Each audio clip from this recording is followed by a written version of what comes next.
Meron po tayong tanggap dito. Ang pangalan niya, T5. T5, Voltes 5. Di ko alam kung anong brand to eh. Marami nakalagay sa likod. Kung mga Casio, Unisilver, Edipace, basta T5 lang. Ang maganda lang dito kasi chronotype siya. May tatlo siyang maliliit. O yan, maganda lang pala yung makina niyan. Japan. Oo nga, Japan model to. Japan movement. Yan. Ang problema nito, ididikit natin yung mga natanggal. Tapos yung kamay ng relo niya, di sumusunod. Kasi nabagsak daw to. Ngayon, natanggal sa pagkalagay. Lumuwag yung mga kamay. Kaya ibabalik natin. Gets mo? Ayan. Alisin muna natin yung gobra. Natanggal na natin.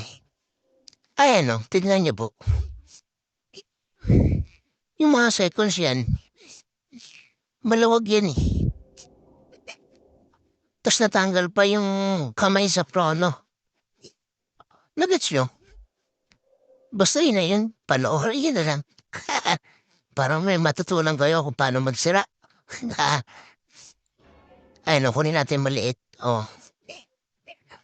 Tapos yung mga kamay niyan, and mga seconds na yan, tatanggalin din natin. Kasi natanggal yan sa pagkalagay. Kahit may battery siya, hindi siya tumatakbo. Kasi malug yung lagayan niya. Yan, balik natin yung Quran. Ikot-ikot muna natin kung ayos pa. Malalaman natin pag may sira na.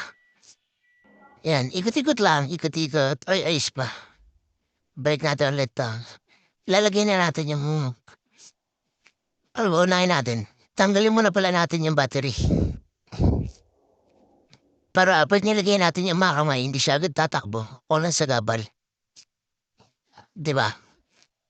Yan, tanggal na. Patong natin ulit. Yan. Zoom natin ulit. O, diba? Kita niyo na. Buti yun, ang ganda ng zoom ng camera ko. Balik muna natin yan yung maliit. Yan, dyan. So, ang tawag dyan, yung sa may taas ng 12, tas sa may baba ng 6, tas dyan sa may 9, tawag dyan, chronographic. Chronotype na lang. Ayun, chronotype. Break natin yan yung maliit na yan, natanggal.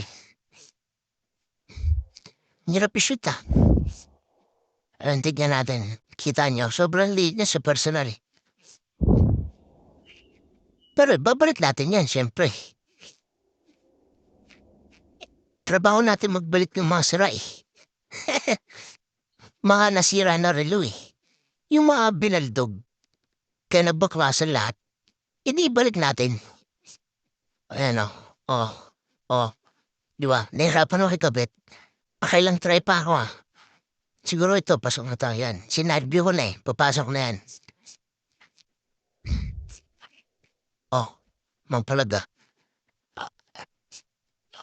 Oh, di ba? Ang galing ko. Di na nag-log. Di ko sabihin, nakakabit na siya.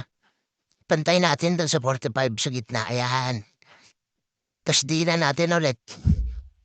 Kunti lang ha. Huwag sobrang lakas. Kasi baka bumawon sa kabila. Yan, balik na natin yung hour.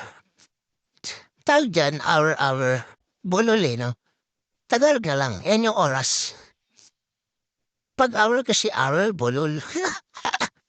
E di, oras na lang. Ang tamang tawag dyan, oras. Yan, oras. Ipantay natin sa 12 para wala sablay. Yan, tas hindi natin ante. Yan. Tas atake natin itong ground, ikot-ikot natin kung walang tama. O, laban tama, umikot siya na maayos. O, start na ulit.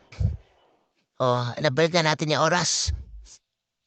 Ang isusunod natin yung minuto. Minutes. Yan. Yung minutes, yan. Yan tawag dyan sa pangalawa, minutes. Yung nauna natin ginabit, oras. Yung pangalawa, minutes. Minuto. Sa Tagalog, yan. Kailangan shoot yan kasi pag pinigamay nang hindi nakashoot, masisira yung pinakagitna niyan. Eh di nasira na natin yung relo. Flex natin, tumatama, di siya mikot. Baka natin yung gitna, angat natin yung dulo. Dahan-dahan lang, ah.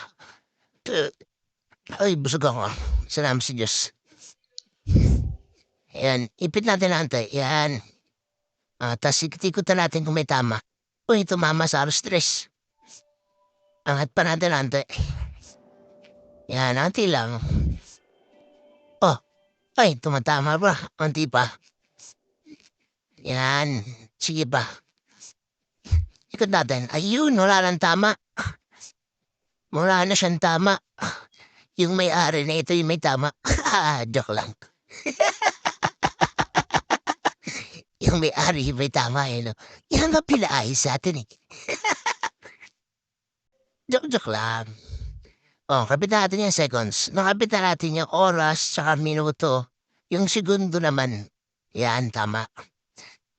In Tagalog yun ah. Pag in English kasi, hour, minutes, seconds, o diba bulol? Bulol ako, sorry. But yeah. Pero pag sabi mong ride horse, o diba hindi?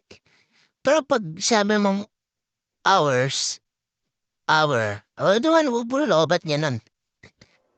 E di Tagalogin na lang natin, oras, minuto, tsaka seconds. Uy, tapos na pala. Puro ko daldal.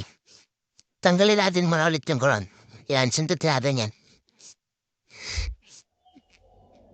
Yan, ayaw patuloy. O yun, tanggal na. Yan, okay na, di ba? Tignan niyo mabuti. Baka magbago. Ayan, babalik na pala natin sa cover yan. Babalik natin sa kakanya. Yan. Di ba? Maganda rin siya eh. Pangalan niya T5. T5 lang. T5 chronotype. Oh, balik natin yung crown. Serve natin yung battery. Yan.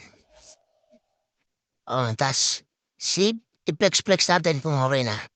Oh, mandaro. Ganda itsura niya eh, pero pangalan niya T5. Ato, volts 5. Binag natin yung cover. Dahil yan, tatakpan na rin natin. Yan. Takpan na natin. Tinanggal ko na pala yung mga goma ko sa kamay. Naiipit sa takip eh. Parang napupunit na eh. Tinanggal ko na. Yan, okay na. O, diba? Set na natin sa oras yan. Yan, o, okay na. O, smooth na. Wala na tumatama. O, diba?